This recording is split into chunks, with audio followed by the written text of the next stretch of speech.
아버지께서는 영과 진리로 예배하는 자들을 찾으시느니라.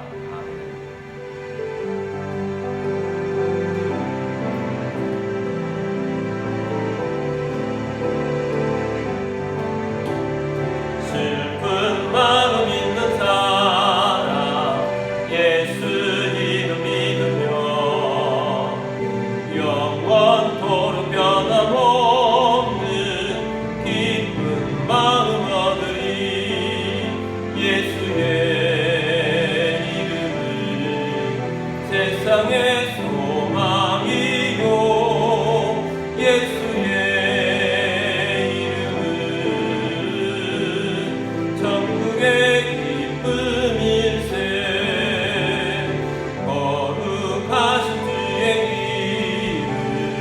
너의 방패 삼으라. 환난 시험 당할 때에 주께 기도드려라. 예수의 이름은 세상의 소망이요 예수의 이름은 천국의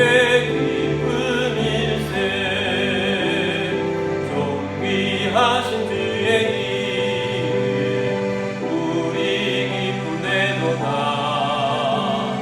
주의 품에 안길 때에 기뻐 찬송 부르리. 예수의 이름은 세상의 소망이요 예수의 천국의 기쁨일세. 우리 갈 길 나간 후에 보좌 앞에 나아가 왕의 왕께 경배하며 면류관을 드리리. 예수의 이름은 세상의 소망이요 예수의 이름은 천국의 기쁨일세.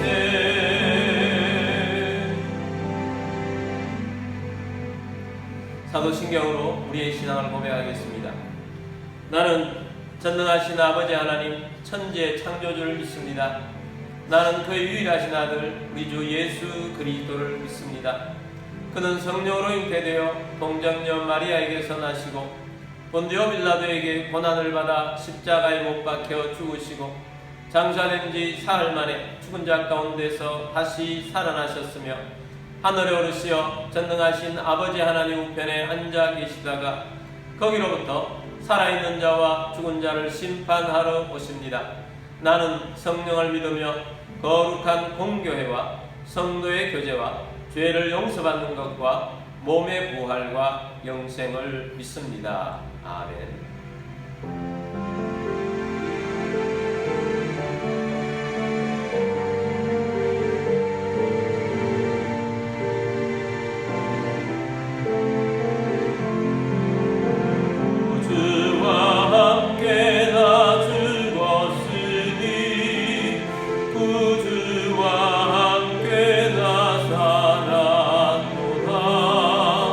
영광의 그날에 이르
언제나 새 생명 주시나니 영광의 그날에 이르도록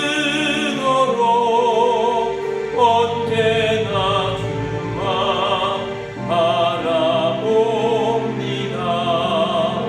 내 몸의 약함을 아시는 주, 못 고칠 질병이 아주 없네. 외로운 날이나 기쁜 때나 언제나 나와 함께 계시네. 언제나 주는 날 사랑하사 언제나 새 생명 주시나니 영광의 그날에 이르도록 언제나 주만 바라봅니다.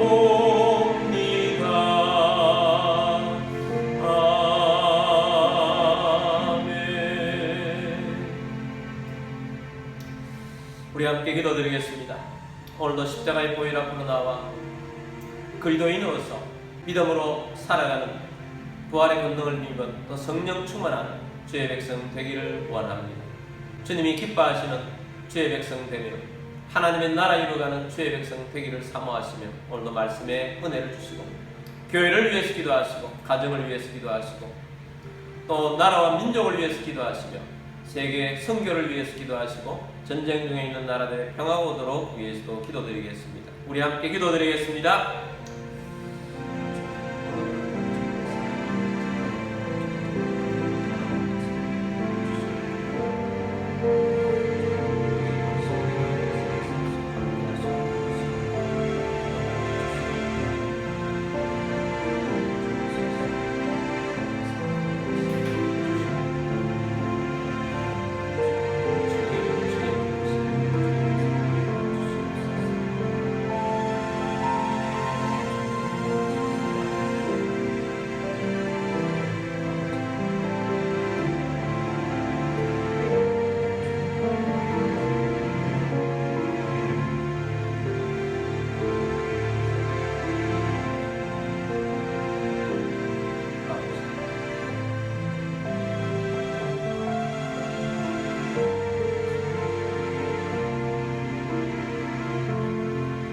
사랑권의 주님, 오늘도 예배자의 자리에 있게 하심을 감사합니다.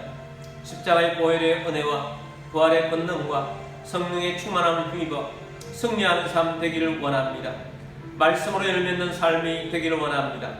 오늘도 주시는 말씀을 통해서 우리가 새로워지고 하나님의 뜻을 이루는 주의 백성 되게 하여 주옵소서.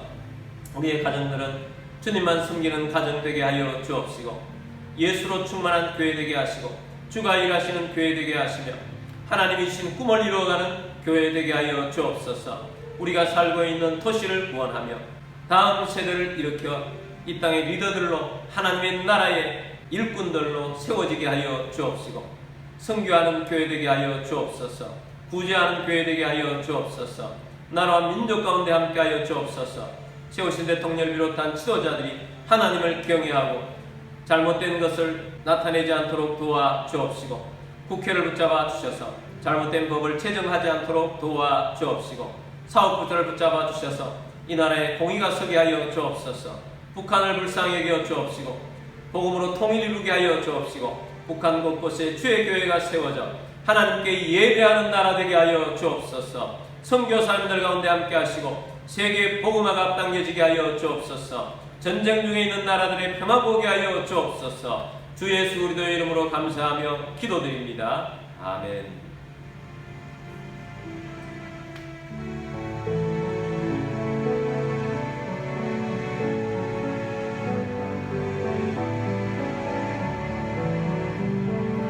내게 있는 향유옥과 주께 가져와 그 발 위에 입 맞추고 깨뜨립니다.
기도드리겠습니다.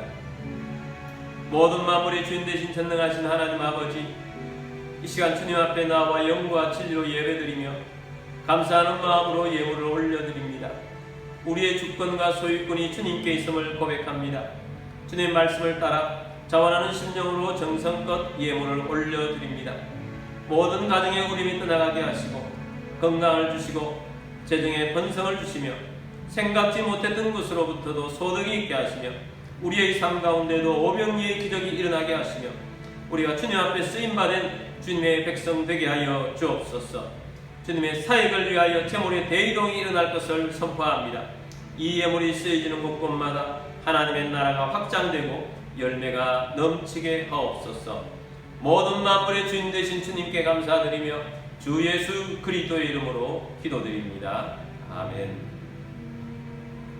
오늘 주신 하나님 말씀은 로마서 7장 4절 말씀입니다. 그러므로 내 형제들아 너희도 그리스도의 몸으로 말미암아 율법에 대하여 죽임을 당하였으니 이는 다르니 곧 죽은 자 가운데서 살아나신 이에게 가서 우리가 하나님을 위하여 열매를 맺게 하려 함이라. 아멘. 우리 함께 기도문으로 기도하고 말씀 듣도록 하겠습니다. 이 시간 내 마음을 열고 하나님의 말씀을 듣습니다. 하나님의 말씀은 나를 비추는 거울입니다. 하나님의 말씀은 나를 인도하는 등불입니다. 하나님의 말씀은 최고의 사명을 알려줍니다. 나는 말씀으로 새롭게 될 것입니다. 나는 말씀에 순종하여 하나님을 기쁘시게 할 것입니다. 나는 말씀으로 축복의 열매를 맺게 될 것입니다. 예수님의 이름으로 기도드립니다. 아멘.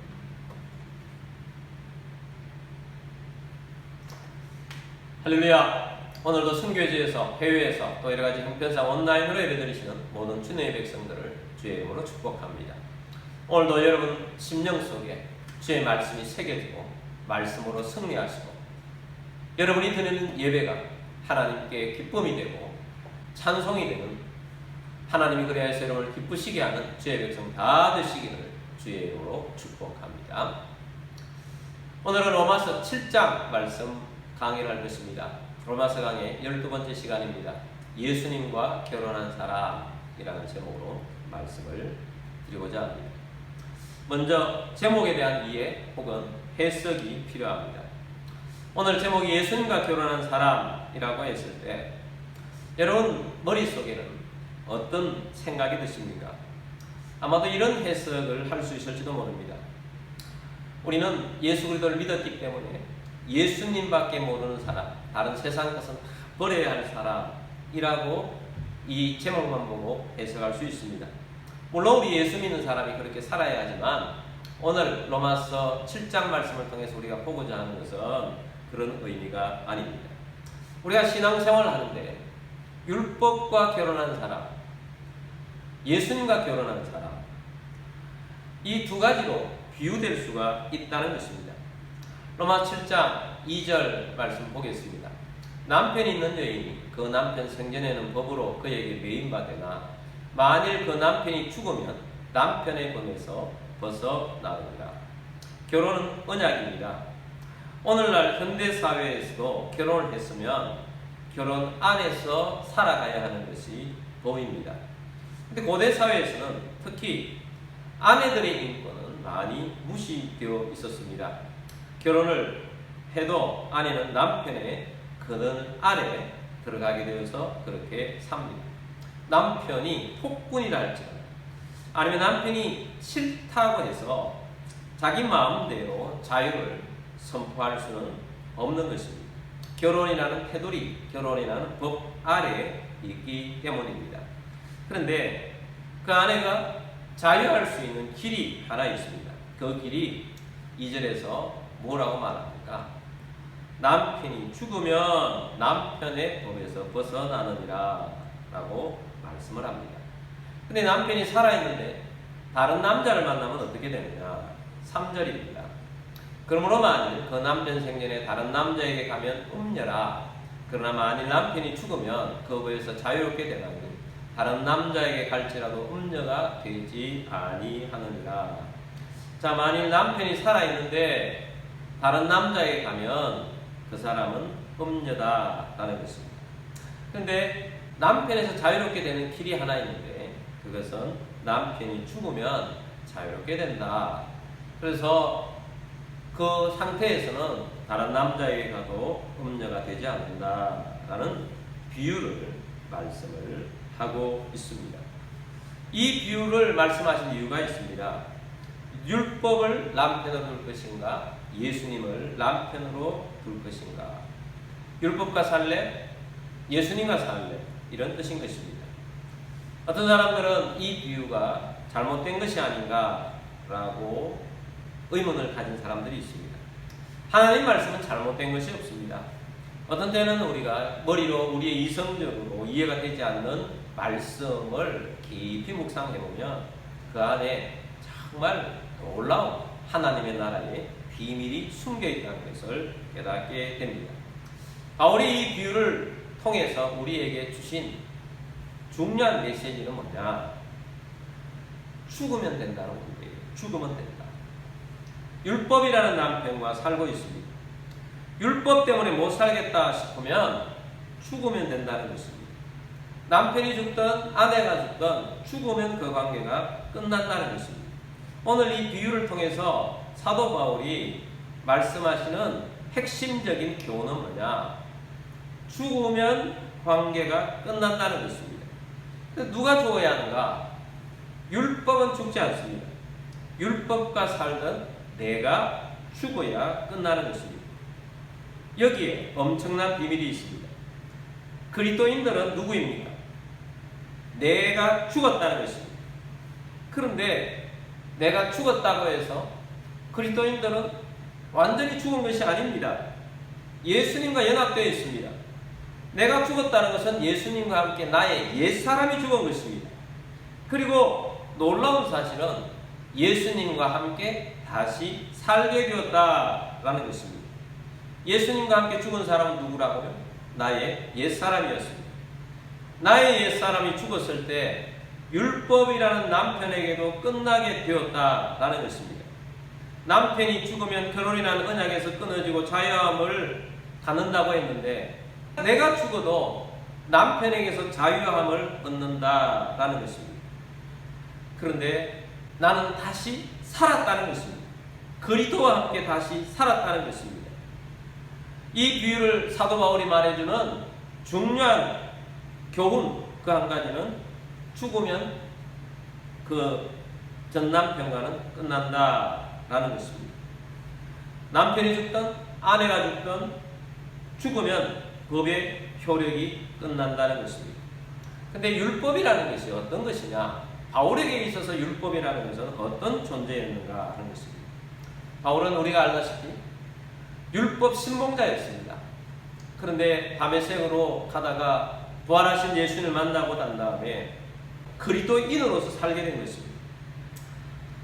유대인들에게 있어서 율법이라는 것은 정말 중요한 것입니다. 유대인들에게서 율법은 천국으로 인도하는 법이라고 굳게 믿고 있습니다. 율법이 곧 구원이다 이렇게 믿었습니다. 율법으로만 구원받을 수 있다. 그래서 우리의 삶 가운데 율법이 가장 중요하다라고 그들은 새기게 되었습니다. 언제부터 그 마음이 더 강력하게 되었는가? 그들이 아수르에 망했고 바벨론에 망했을 때 그들이 노예 생활을 뉘우친 것은 우리가 율법을 버렸기 때문에 망했구나 하는 것입니다. 율법을 무시하고 율법을 지키지 않았기 때문에 우리가 망했구나 하는 것이었습니다. 하나님의 은혜로 다시 그들이 고향으로 되돌아오게 되었을 때 그들의 삶 가운데 가장 중요하게 여긴 것은 율법이었습니다. 율법을 얼마나 중요하게 여겼는지 하나님이 주신 율법에다가 자신들이 율법을 더하고 또 다른 사람이 율법을 더해서 나중에는 율법 아래에 꼼짝달싹할 수 없을 정도로 그들과 율법에 갇혀있게 된 것입니다. 예수님 당시에는 어느 정도까지 되었느냐? 유대인들에게서는 율법이 하나님보다 훨씬 더 높은 자리에 있게 되었다는 것입니다. 모든 유대인들은 율법이라는 남편과 함께 살고 있습니다. 율법을 놓치면 죽는 줄 알고 그렇게 살았습니다. 그런데 사도 바울이 예수님을 만나고 나니 율법으로는 구원을 못 얻는다는 것을 깨닫게 된 것입니다. 율법으로는 구원만 못 받는 것이 아니고 거룩한 삶을 살아갈 수도 없다는 것을 알게 된 것입니다. 그리스도인이라는 것은 율법이라는 남편에서 벗어나 이제 예수님이라는 남편과 함께 살게 된다 하는 것을 깨닫게 된 것입니다. 근데 율법이라는 남편은 어떤 남편인가? 율법은 가장 중요한 기능이 죄인임을 깨닫게 하는 것입니다. 로마서 7장 7절 말씀 보겠습니다. 그런즉 우리가 무슨 말을 하리요? 율법이 죄냐? 그럴 수 없느니라. 율법으로 말미암지 않고는 내가 죄를 알지 못하였으니 곧 율법이 탐내지 말라 하지 아니하였더라면 내가 탐심을 알지 못하였으리라. 사도 바울이 율법이 죄냐? 아니다. 율법으로 인해서 우리가 죄인으로 깨닫게 되었다. 우리가 탐심을 가졌는데 탐심을 가지고 살아가는데 율법이 없으면 내가 이 탐심이 죄인 줄도 알지 못하고 살아가는 거예요. 율법 때문에 내가 탐심을 가지고 살아가는 것은 죄구나, 이 죄에서 벗어나야 되겠구나 하는 것을 율법이 가르쳐 주는 것입니다. 율법이라는 것은 마치 우리 몸에 어떤 병이 있는지를 정확하게 진단해주는 의사와 같은 존재입니다. 제가 한 번은 수면 내시경을 받게 되었습니다. 그리고 의사 앞에 가서 상담을 받습니다. 의사는 컴퓨터 위에다가 내 안에 있는 위 내부에 있는 사진들 여러 장을 띄워놓고 설명을 합니다. 근데 그 위장을 보니까 울퉁불퉁해요. 그리고 곳곳에 굉장히 검붉은 점들이 굉장히 많은 것입니다. 의사가 설명합니다.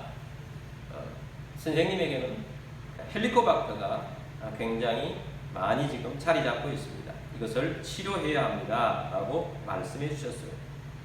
그렇습니다. 율법이라는 것은 우리가 살아가고 있는 영적인 삶에 있어서 내 몸을, 내 행위를 스캔하는 거예요. 내시경으로 위장을 찍듯이 내 몸을 찍어버리는 거예요. 그랬을 때 우리에게 있는 문제가 뭐냐? 너는 이런 죄를 지었다. 그래서 너는 죄인이다. 라고 하는 것입니다. 그래서 죄를 깨닫게 할 뿐만 아니라 죄인이라고 하기 때문에 율법의 기능은 정죄하는 것입니다. 율법이 우리의 재판장이 되는 것입니다. 그래서 죄가 있으면 어떻게 됩니까? 사망이에요. 죄가 있으면 심판에 이르게 되는 것입니다. 그래서 죄를 깨닫게 되고 정죄받게 되고 그로 인해서 심판의 자리에 이른다는 무시무시한 선고가 내려지는 것이 율법을 통해서 그렇게 되어지는 것입니다. 그래서 율법 아래 살면 괴롭습니다. 율법은 이렇게 살아라고 하는데 그렇게 살지 못하고 죄를 짓기 때문에 우리는 정죄하는 것이 또한 율법이라는 것입니다. 그럼 율법이 악해서 그렇게 하는 것이냐? 아니다. 정반대라는 것입니다. 율법은 누가 주셨습니까? 선하신 하나님께서 우리에게 주신 것입니다. 율법은 하나님의 나라의 기준인 것입니다. 로마 7장 12절 말씀 보겠습니다. 이러보건대 율법은 거룩하고 계명도 거룩하고 의로우며 선하도다. 율법은 하나님이 주셨는데 율법 자체에 문제가 있는 게 아니에요. 율법은 거룩합니다. 율법은 의롭습니다. 율법은 선합니다. 율법은 완전하고 완벽합니다. 그런데 율법이 우리에게 남편이 되어서 나와 함께 율법이 살게 되면 내가 괴롭고 힘들게 된다는 것입니다. 왜 그런가? 우리가 죄를 짓고 살아가기 때문입니다. 그래서 이제 우리는 그리스도인이 된 사람들은 내가 죽었습니다. 십자가에 내 옛사람이 못 박혀 죽었습니다. 그래서 이제 우리는 죄에 대해서는 죽은 송장이 되었다라고 했지 않습니까? 그래서 우리가 예수 믿는다는 것은 새로 태어났다, 거듭났다, 새로운 피조물이다 하는 것인데 이제는 우리가 죄에 대해서는 죽은 자요 예수님과 함께 다시 살아난 피조물로서 날마다 그렇게 여기고 살아가는 것이 믿음이라고 지난주에 말씀을 드렸습니다.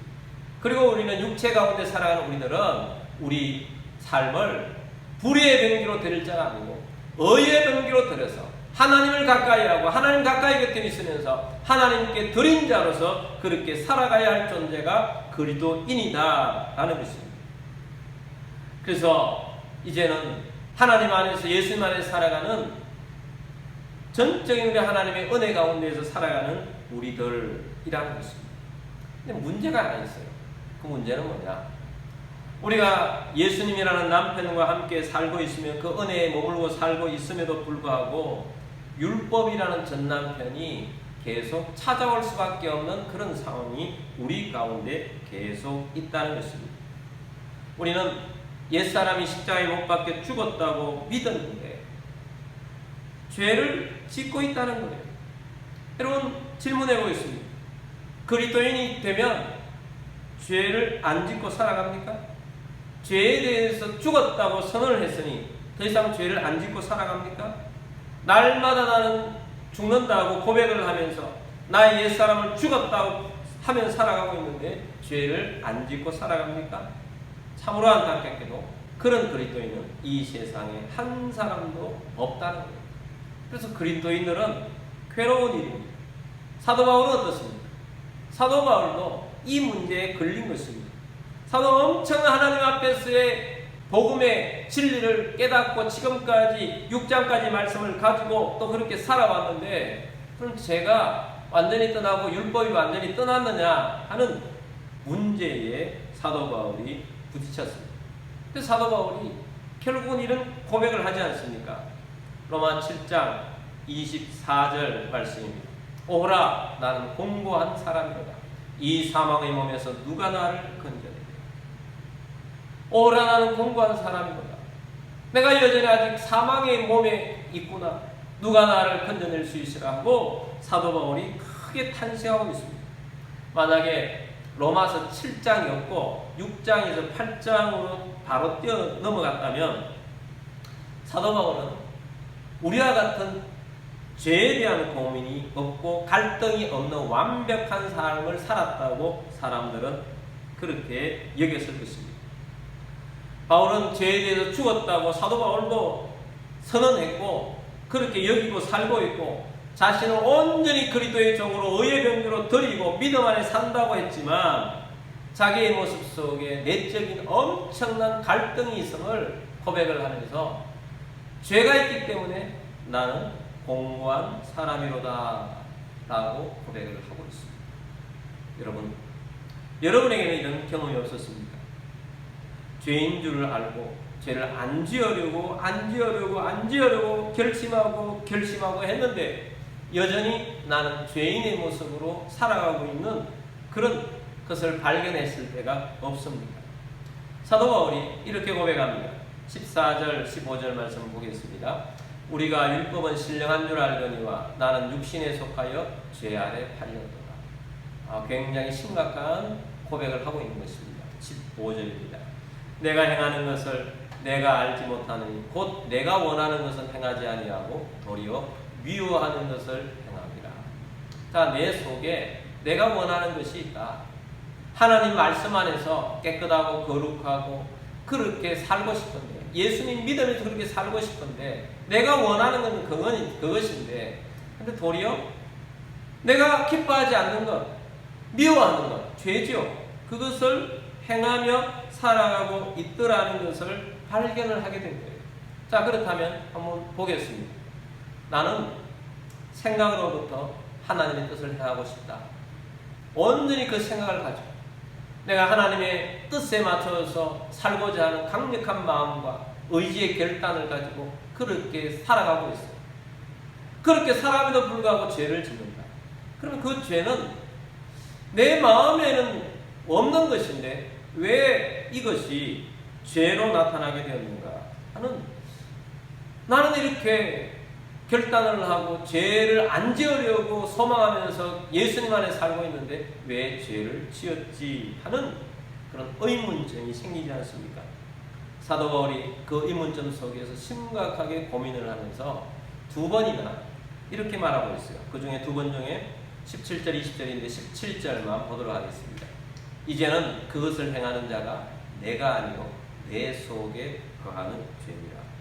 사도 바울의 인식, 머리부터 발끝까지 마음, 모든 것은 나는 하나님 안에서, 말씀 안에서 살고만 하는 것이 나인데, 내가 죄를 짓는 것은 내가 아닌데 하는 것을 발견하게 된 거예요.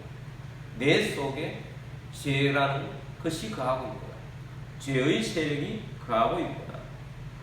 여러분, 우리가 깨달을 수 있는 것은 그것입니다. 아담 이후에 태어난 모든 사람들은 죄인으로 태어났고 죄 가운데 살게 되었고 죄의 세력이 또 죄를 짓게 만드는 그 가운데에서 살아가고 있습니다. 그래서 성경은 말합니다. 만물보다 심히 부패한 것이 사람의 마음이라고 했습니다. 여러분은 여러분 자신을 신뢰하십니까? 여러분의 결단을 신뢰하십니까? 여러분, 우리들은 우리 자신을 사실은 신뢰할 수 없는 존재예요. 그렇기 때문에 우리는 예수님을 신뢰하는 것입니다. 예수님을 신뢰하십시오. 여러분을 자신을 신뢰하는 것보다 예수님을 신뢰하십시오. 대사도 바울이었던 바울조차도 엄청난 갈등을 하면서 탄식까지 하면서 살아갑니다. 로마 7장 21절 말씀입니다. 그러므로 내가 한 법을 깨달았느니 곧 선을 행하기 원하는 나에게 악이 함께 있는 것이로다. 그리스도인이 되면 내 속에서 엄청난 싸움이 있습니다. 선을 행하고자 하는 소원과 내 속에 죄를 짓게 하고자 하는 다른 인격과의 전쟁이 우리 속에서 일어나게 됩니다. 그래서 그리스도인들을 힘들게 하는 것이 바로 이 문제인 것입니다. 능력의 통로가 되어야 할 우리들에게 죄의 문제가 여전히 우리를 괴롭히고 있기 때문에 능력이 흘러나오지 않는 거예요. 여러분, 수도관 파이프를 새로 쫙 건설을 했으면 수도로부터 물이 콸콸콸 흘러나와서 정말 생수가 흘러나와야 하는데 우리 속에서 예수님의 십자가의 능력과 부활이 콸콸 흘러나와서 세상을 살리고 그렇게 나아가는 그런 사람으로 살아가야 하는데, 근데 우리가 어디에 여전히 발목이 잡혀 있느냐? 여전히 우리가 죄를 벗어나지 못하고 있다는 데 문제가 있는 것입니다. 22절, 23절 보겠습니다. 내 속사람으로는 하나님의 법을 즐거워하되. 우리 속사람, 이제 옛사람은 죽었고 내 속사람은 하나님의 법, 하나님 앞에 살아야 되겠다, 하나님의 뜻대로 살아야 되겠다 하는 그 삶을 가지는 것을 즐거워하는 거예요. 23절입니다. 내 지체 속에 한 다른 법이 내 마음의 법과 싸워 내 지체 속에 있는 죄의 법으로 나를 사로잡는 것을 보는도다. 내 지체 속에 한 다른 법이 있어요. 내 속에 내가 원치 않는, 내가 모르는 다른 법이 있어서 내 마음의 법, 내 마음은 하나님을 기쁘시게 하는 그 법이 있어요. 근데 이과 싸워서 내 지체 속에 있는 죄의 법으로 나를 사로잡아 가는 것을 보게 된다는 것입니다. 그래서 다시 율법이라는 남편과 끝난 줄 알았는데 내가 죄를 지으면 율법이 다시 내게 와서 너 죄인이야 하고 소리친다는 거예요. 괴롭게 한다는 거예요. 그래서 우리는 바울처럼 탄식하며 그렇게 살아가는데 우리가 여기에서 해결점을 얻어야 하는 것입니다. 어떻게 해결점을 얻는가? 두 가지가 있습니다. 첫 번째는 율법에 대해서도 죽어야 한다는 것입니다. 로마 7장 4절입니다. 그러므로 내 형제들아 너희도 그리스도의 몸으로 말미암아 율법에 대하여 죽임을 당하였으니 이는 다르니 곧 죽은 자 가운데 살아나신 이에게 가서 우리가 하나님을 위하여 열매를 맺게 하려 함이라. 사도 바울이 권면합니다. 내 형제들아 너희도 그리스도의 몸으로 말미암아 율법에 대하여 죽임을 당하였으니, 율법에 대해서 이제 죽임을 당했다. 더 이상 율법이 우리에게 와서 우리를 정죄하지 못할 그런 존재가 되어야 되는데, 문제는 우리가 죄를 지을 때마다 율법이 찾아와서 너 죄인이야, 죄인이야, 죄인이야 라고 하는 것입니다.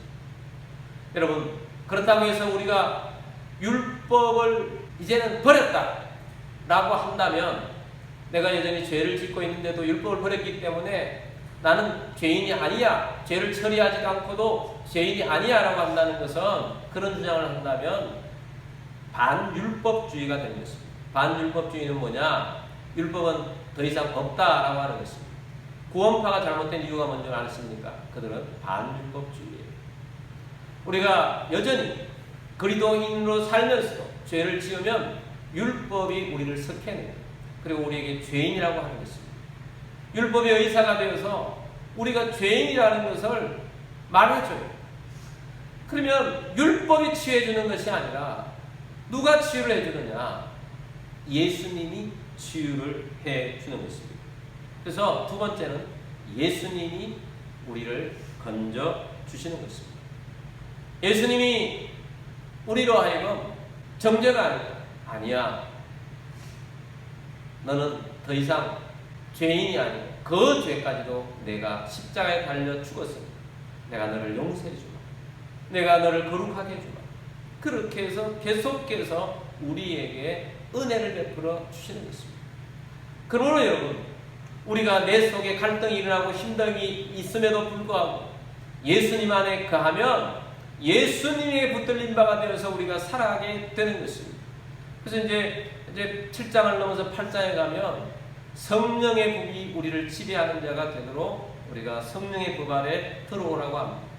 이 죄에서 해방되고 율법이 더 이상 우리에게서 계속 죄인이라고 하지 못할 정도의 그런 삶을 살아갈 수 있도록 우리가 구하면서 살아가기 때문에, 그래서 우리가 예수를 믿어서 구원을 얻었을 때뿐만 아니라 칭의뿐만 아니고 우리가 거룩하게 살아가는 이 삶 속에서도 예수님께서 우리를 건져주신다는 사실이에요.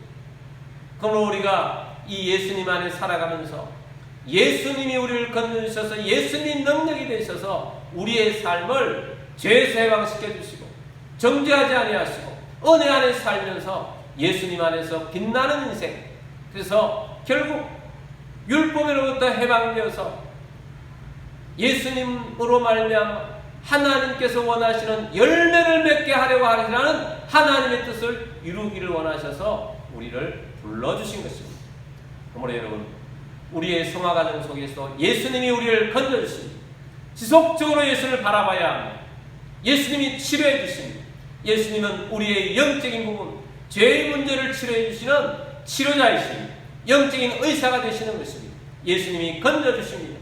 그러므로 우리는 끊임없이 예수님을 붙잡고 죄에서 해방되어 예수님 안에서 거룩해져가는 죄의 백성으로 살게 되기를 주의 이름으로 축복합니다.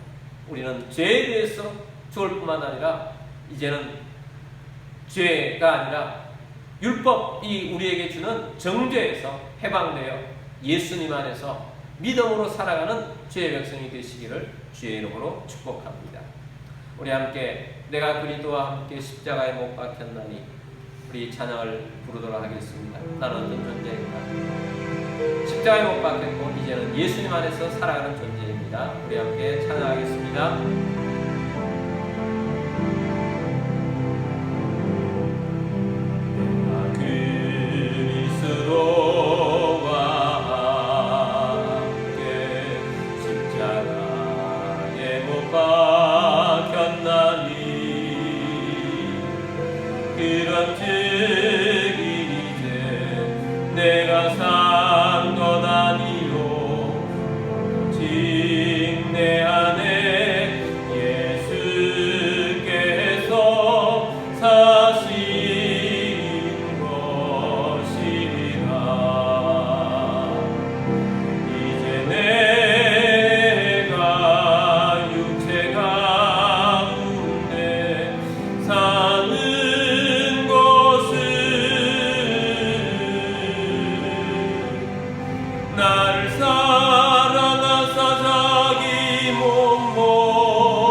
예수 위에 산 것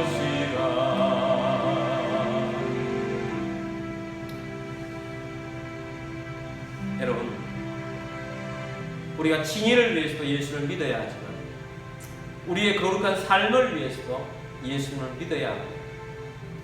우리는 내 안에서 계속해서 죄와 싸우는 존재들입니다. 그때마다 율법이 우리를 정죄합니다. 그러나 이제는 율법이 아니라 우리는 예수님 안에 있다는 것을 믿고 우리가 끊임없이 예수님께로 나아가야 합니다. 우리를 성화시키시는 분은 예수님이십니다. 예수님이 우리를 죄에서 해방시켜 주시고 우리의 삶을 구원으로 이끌어 주시고 결국은 영생에 이르게 해주실 것입니다. 여러분, 우리의 삶 속에서 날마다 나의 사람은 죽고 이제는 그리스도 안에서 내 삶을 살아낼 것입니다. 주님, 이제 그리스도 안에서 살겠습니다 하고 기도하며 나아가도록 하겠습니다. 기도드리겠습니다. 주님 말씀을 듣고 죄를 멀리하고 하나님 보시게 하는 것을 주님 안에 있습니다. 믿음으로 승리하는 아버지 하나님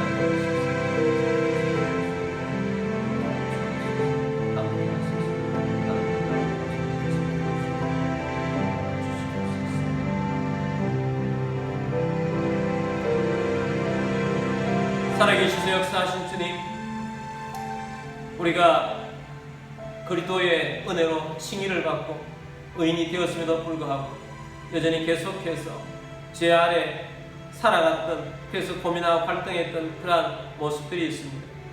그러나 율법이 우리를 아무리 정죄한다 할지라도 우리는 율법 아래 살고 있지 않고 예수님 안에 살고 있음을 고백합니다. 예수님의 은혜가 여전히 우리의 그리스도인의 삶 가운데서 계속해서 우리를 이끌어가고 있음을 고백합니다. 예수님이 없으면 우리는 한순간도 살아갈 수 없는 존재들입니다.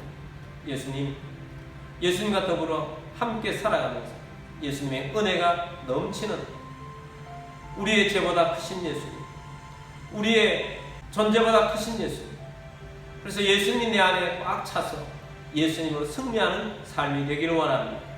주님, 성령님을 구합니다. 우리를 지배하시고 우리를 이끌어 주셔서 우리를 통하여서 주님이 목적하시던 열매 맺는 그리스도인으로 살게 하여 주옵소서. 여러분 가운데 몸이 아픈 분들은 믿음으로 그 잔을 손 얹기를 원합니다. 마음이 아픈 분들도 가슴에 손을 얹기를 원합니다. 그리고 영적으로 죄 가운데에서 고민하고 있는 분들도 가슴에 손을 얹고 예수님 치료해달라고 그런 마음으로 기도하게 되기를 원합니다.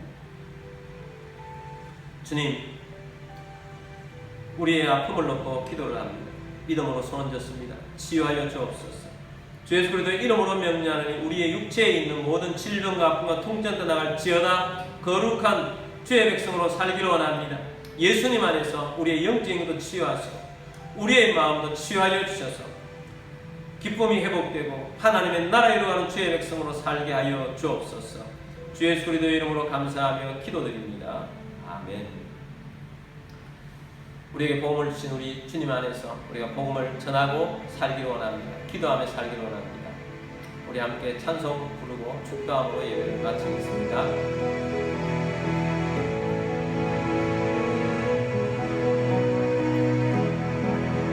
온 세상 위하여 나 복음 전하리 만백성 모두 나와서 주 말씀 들으라. 죄 중에 빠져서 헤매는 자들아 주님의 음성 듣고서 너 구원받으라.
세상 모든 사람 다 듣고 그 사랑 알도록 온 세상 위하여 주내 임하니 주 예수 이름 힘입어 이 복음 전하자.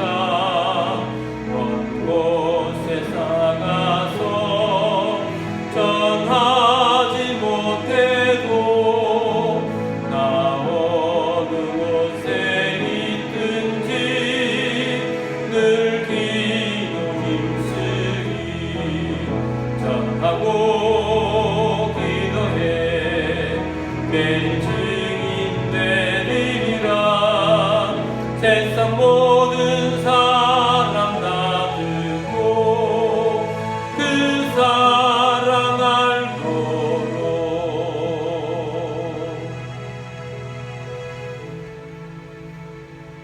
지금 우리의 왕이신 주 예수 그리스도의 은혜와 하나님 아버지의 크신 사랑하심과 성령의 교통의 충만 위로 인도하심이 오늘 주의 말씀을 듣고 율법 아래가 아니라 우리가 예수님 안에 살면서 죄를 멀리하고 죄와 싸워 이기며 예수님의 그 용서의 은혜 가운데에서 승리하는 삶을 살기를 원하는 사는 모든 주의 백성들 위해와 가족들 위해와 흩어져 사는 모든 성도들 위해와 우리 교회 위해 지금부터 영원까지 함께 있을지어다. 아멘.